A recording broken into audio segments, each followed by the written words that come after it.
Vamos jogar a real aqui mesmo, na sinceridade. Você sabe como é que funciona o computador? De verdade mesmo? Você sabe o que acontece aqui dentro? Ou pra você é só uma caixa mágica que você digita alguma coisa lá, manda ele fazer e ele sai fazendo? Pra mim, o celular, computador, sempre foi tipo um ser místico, um unicórnio, um dragão que resolve os meus problemas. Só que isso acabou. Nessa série que começa agora, em parceria com a Alura, a gente vai mostrar toda a história do computador do zero e vai reconstruir várias partes importantes desse caminho. E finalmente você vai entender como é que funciona o computador.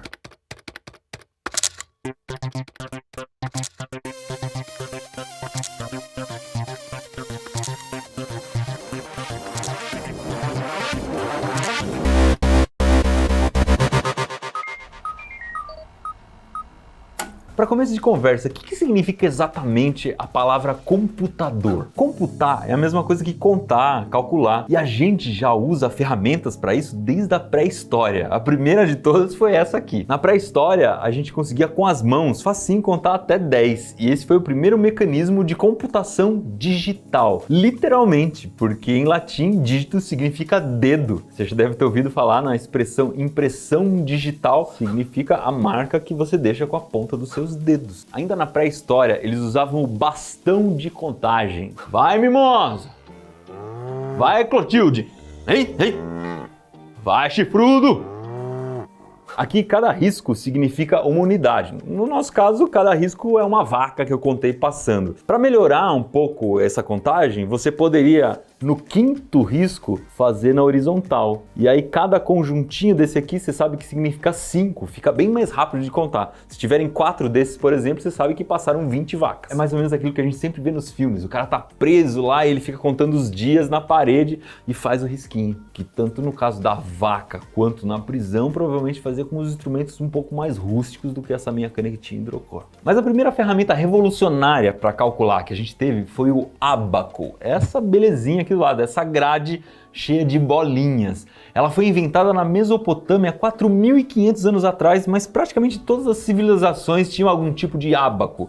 Eu vou mostrar um jeito bem simplificado aqui de usar o ábaco, tá? Vamos supor que eu tenho vacas de novo, eu queria contar aquelas 3 vacas que passaram. Eu pego 3 bolinhas lá de baixo e jogo para a direita. Eu sei que ali está representado o número 3.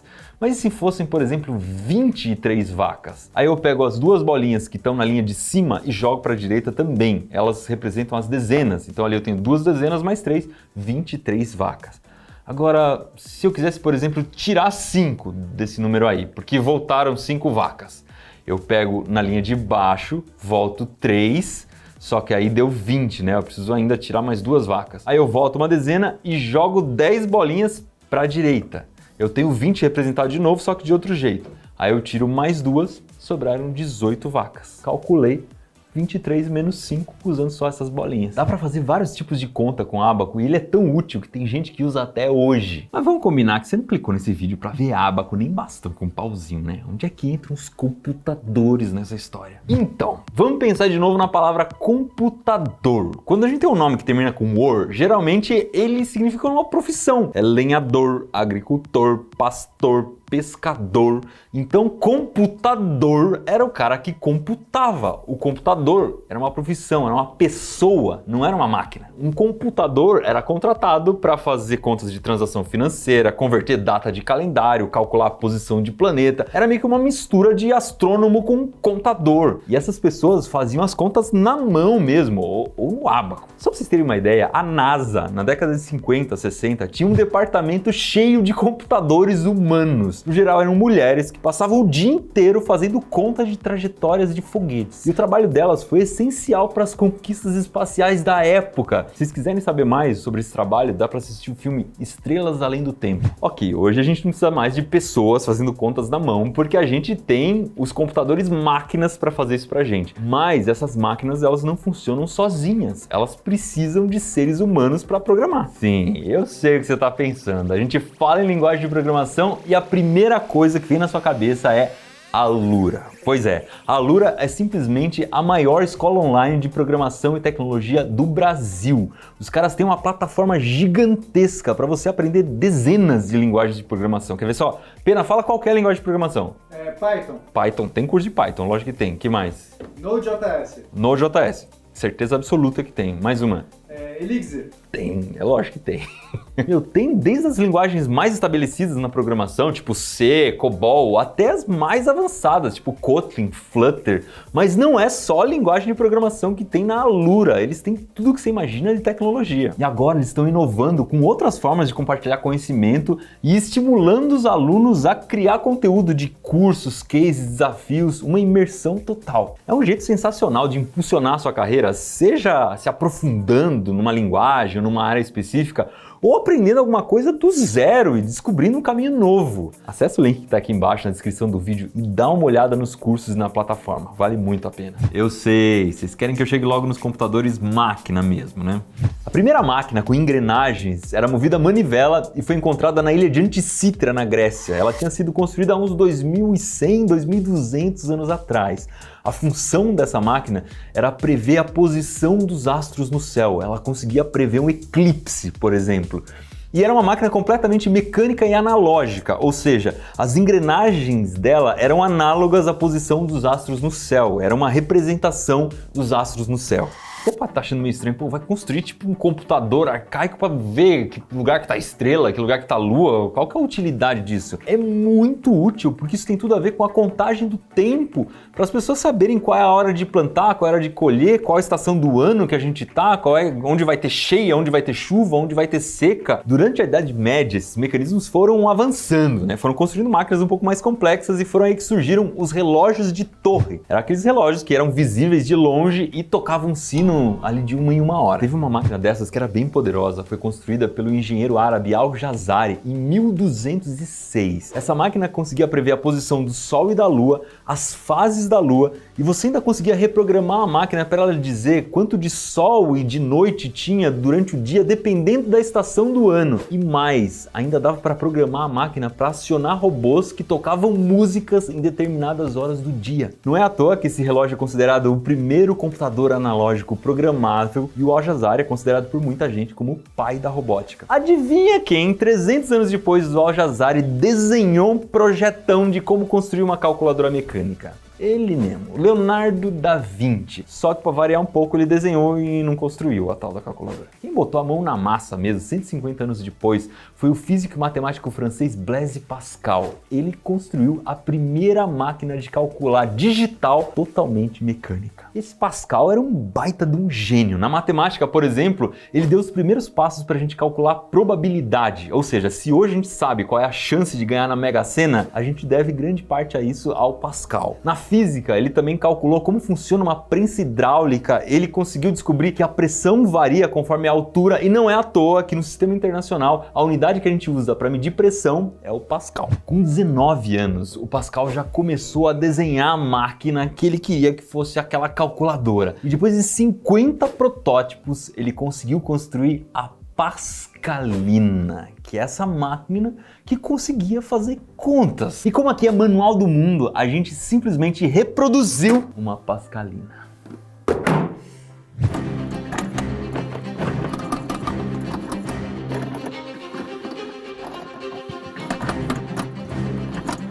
Vamos combinar, vai. Só pela complexidade do mecanismo, eu já ia largando o joinha aí embaixo. Pra vocês terem uma ideia, o Pena demorou 40 semanas para construir isso aqui. 40 semanas é o tempo suficiente para construir um ser humano. Zoeira, o Pena fez em 3, 4 dias, mas é um negócio bem complexo.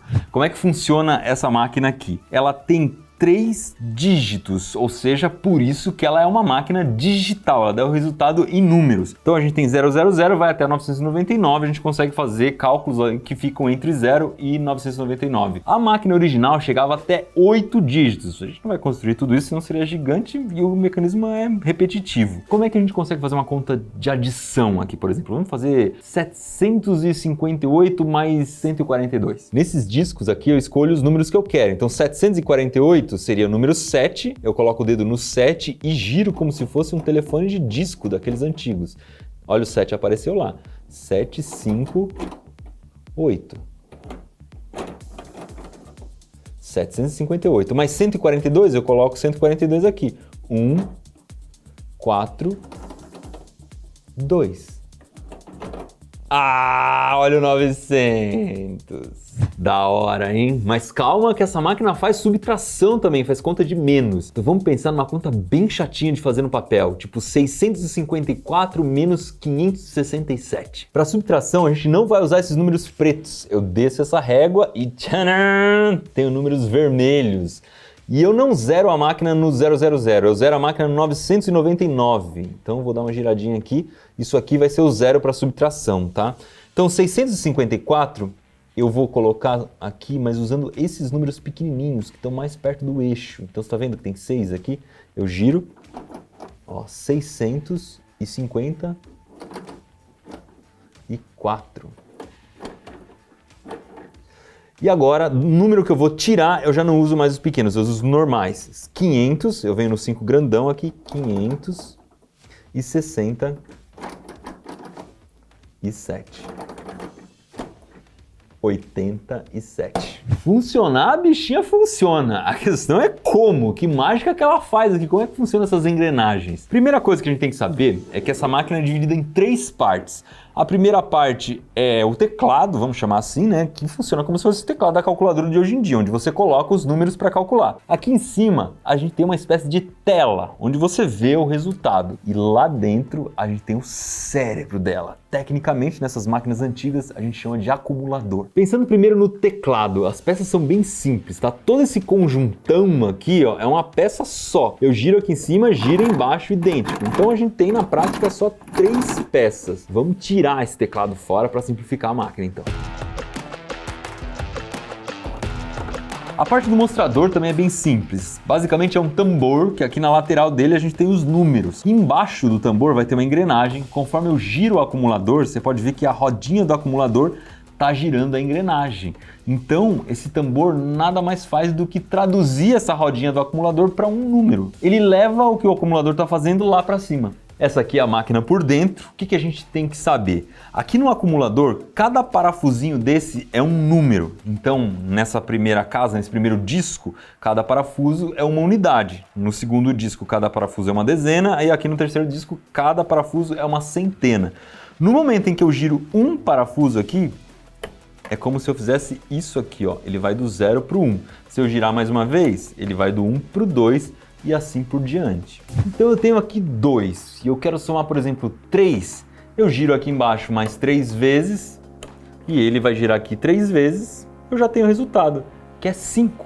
Ele vai acumulando conforme eu vou girando, por isso que se chama acumulador. Mas eu sei que você é uma pessoa esperta e já sacou a treta. Eu tenho 5 aqui na minha máquina. E se eu quiser somar 6? Eu continuo girando lá, ele vai lá, 1, 2, 3, 4, 5, 6, deu 1. Isso aconteceu porque quando passou do 9, eu deveria ter girado a casa da dezena aqui, colocado um 1, porque o resultado de 5 mais 6 é 11. Eu preciso usar o 1 aqui na casa da dezena. A questão é, como é que a minha máquina faz isso sozinha? O segredo está nessa pecinha, o saltador. Quando você vai girando aqui a casa das unidades, essa peça vai subindo. Ela vai subindo, subindo, subindo, até que quando chega no 9 ela está na altura máxima, no 10 ela cai. Pum, e faz girar uma vez a próxima casa. A mesma coisa aqui, eu tenho outro saltador. Conforme eu vou chegando perto do 90, ela vai subindo. Quando ela tem que virar para o 100, pum, gira a próxima casa. Então essa máquina, no fim das contas, funciona de um jeito idêntico ao marcador de quilometragem do carro, o odômetro. Sabe aqueles números que vão girando conforme você vai andando? Eles vão acumulando a sua quilometragem ali, o quanto você rodou. Aqui também, conforme você roda, você vai acumulando os números. Mas o Pascal foi além, essa máquina faz subtração também. Como é que a gente faz subtração? Será que é só girar a máquina ao contrário? Poderia até ser. O único detalhe é que essa máquina não consegue girar ao contrário. Porque o saltador só funciona se você estiver girando aqui, ó, no sentido horário. Se você tentar girar ao contrário, ele vai travar. Inclusive existe essa pecinha aqui que é justamente para não deixar você girar no sentido contrário, senão iria estragar a máquina. O segredo está no mostrador. É por isso que na subtração, em vez de usar os números pretos, a gente usa os números vermelhos. Então olha só o número preto. Quando eu estou girando, o número está sempre subindo, né? Ó. O vermelho não. O vermelho está indo ao contrário, ele está descendo, ó. 10987654 É isso. Mecanicamente a máquina está fazendo uma soma, mas o que está sendo mostrado é uma subtração. De todo esse ninho de mafagafos que é a Pascalina, tem duas coisas muito bacanas. A primeira é isso que eu acabei de mostrar, que na subtração, em vez de inverter todo o mecanismo da máquina, é só inverter os números no mostrador. A outra coisa foi o saltador, esse mecanismo que faz com que quando você está passando do 9 para o 0, você consiga aumentar 1 na próxima casa. E foi isso que abriu o caminho para o desenvolvimento dos próximos computadores digitais, os computadores que têm o resultado em dígitos, em números. Tá, Iberê, mas quando é que aparecem aqueles computadores que fazem conta mesmo, que resolvem problemas? Várias outras calculadoras foram surgindo inspiradas na Pascalina, melhorando uma coisa aqui, melhorando uma coisa ali, mas demorou quase 200 anos para que alguém construísse o primeiro computador mecânico programável, ou seja, uma máquina que você pudesse mudar uma alavanca e ela passasse a fazer uma coisa diferente, uma outra conta. Aliás, construir não é bem a palavra. Em 1819, antes da independência do Brasil, um britânico chamado Charles Babbage, que eu sempre chamei de Charles Babbage, ele era matemático, engenheiro e construiu um protótipo de uma máquina diferencial. Era uma máquina que conseguia resolver equações complexas e você podia trocar a equação que a máquina estava resolvendo. Por exemplo, você queria construir uma casa em formato de pirâmide. Você queria calcular quantos tijolos vão para construir essa casa. Aí você descobre uma fórmula, programa a máquina para resolver essa fórmula e aí você pode assim, colocar lá, eu quero 10 metros de lado nessa pirâmide. Ela diz para você quantos tijolos vai usar. Eu quero 50 metros de lado. Vai mudar completamente o número de tijolos, ela te dá o resultado. Aí você pensa assim, não, agora eu quero construir uma casa em formato de cubo. Aí você muda a fórmula lá na máquina e de novo, você coloca quantos metros de lado você quer, ela te dá o resultado em tijolos. Ela fazia contas bem complexas e você conseguia mudar a conta que ela tá fazendo. Só que demorou uns 3 anos pro Babbage terminar o protótipo. Aí todo mundo se entusiasmou e o governo britânico deu uma quantia que hoje equivaleria a mais ou menos R$1.500.000 para ele começar a construir a máquina de verdade. A máquina foi sendo construída, fez algumas contas complexas e tudo mais, só que 19 anos depois, o governo já tinha gasto mais de 15 milhões de reais em dinheiro de hoje e o projeto ainda não estava funcionando. Se você acha que o nosso submarino demorou, olha essa máquina aí. E aí o projeto foi cancelado. Só que calma, o Babbage, enquanto estava construindo essa máquina, teve a ideia de uma máquina mais genial ainda, uma máquina que fosse completamente programável. Então, em vez de você calcular quantos tijolos vai na casa, não. Você poderia calcular, por exemplo, que espessura que tem que ter uma coluna dependendo da quantidade de peso que vai em cima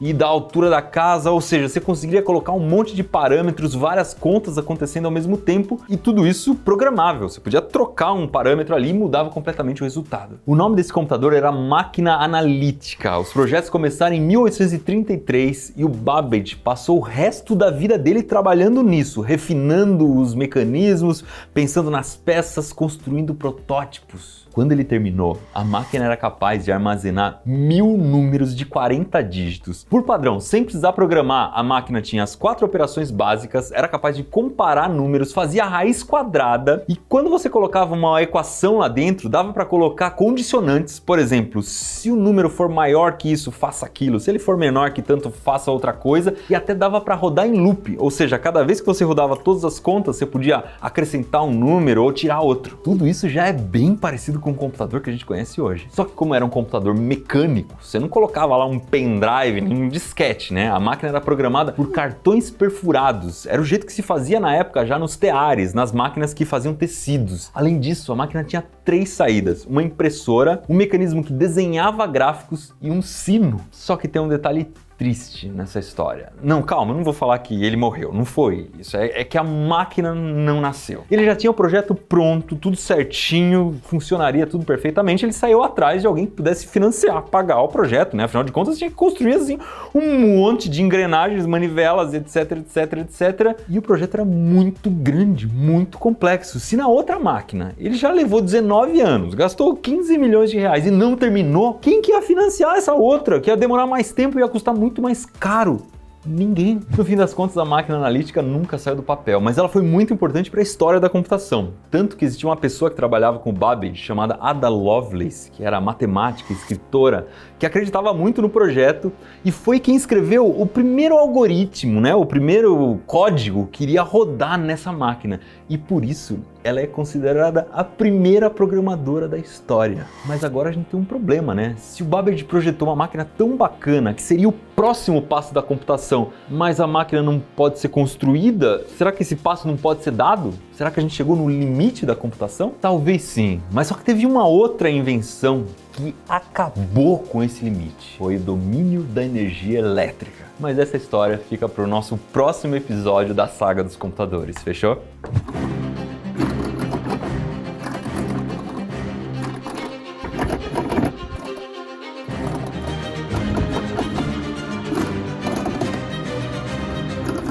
Essa nossa série nasceu de um vídeo em que a gente construiu um contador binário e lá a gente perguntou se as pessoas de repente não queriam que a gente contasse a história da computação, afinal de contas tem tanta coisa bacana pra gente aprender. E no fim muita gente respondeu que queria sim. Então se você quiser assistir o vídeo que deu origem a essa série, é só clicar aí no card, fechou?